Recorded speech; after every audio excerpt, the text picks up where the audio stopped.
C'est ça mes vœux. C'est ça que je souhaite. Dépasser tous les monuments sénégalais. Je n'épargne personne.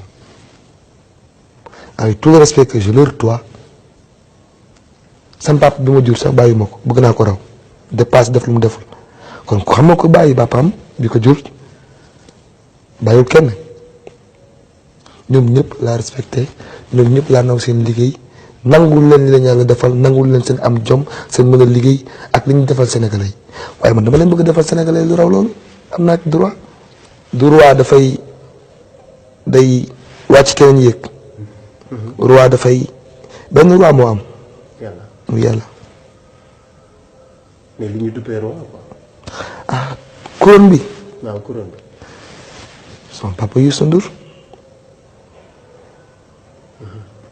c'est le roi du mbalax. Et à t'entendre parler, on a l'impression que tu penses à la couronne. Non, il a tout le temps été le roi du mbalax. Moi, c'est pas le roi qui m'intéresse. Qu'est-ce qui t'intéresse alors? Yàlla baax na. Je veux Arena. Je dois faire encore Bercy en Genève. Ouais, le 8 septembre. Inch'Allah. À Genève. Parce que boo defee Arena bi nekk Paris ak bi nekk Genève ñoo tolloo même place lay jël kon yaa ngi Bercy mais bëgg naa man Arena bu France. Vous avez une idée? En 2019 Inch'Allah. Arena. Ok. Loolu laa bëgg. C'est à Londres ça? Non. En France. En France. Ok. ngir yàlla nag moom Arena bii déclaré naa ko dañ ma bàyyi ma def ko ba pare. Ah mais pourquoi cette décision? Déclaré pourquoi? Non en fait. Qui peut te retenir? Non du loolu parce que ñun ay sénégalais lañu.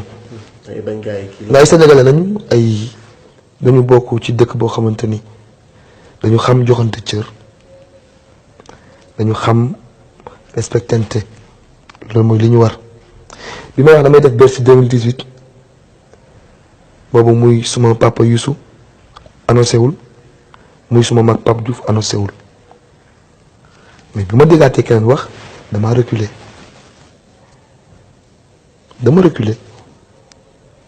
parce que ñaari sénégalais mënuñu bokk di def day mel ni xëccoo la te kenn ku ci def Bercy si ñoom mooy suñu ndam pour ñëpp c'est une fête nationale.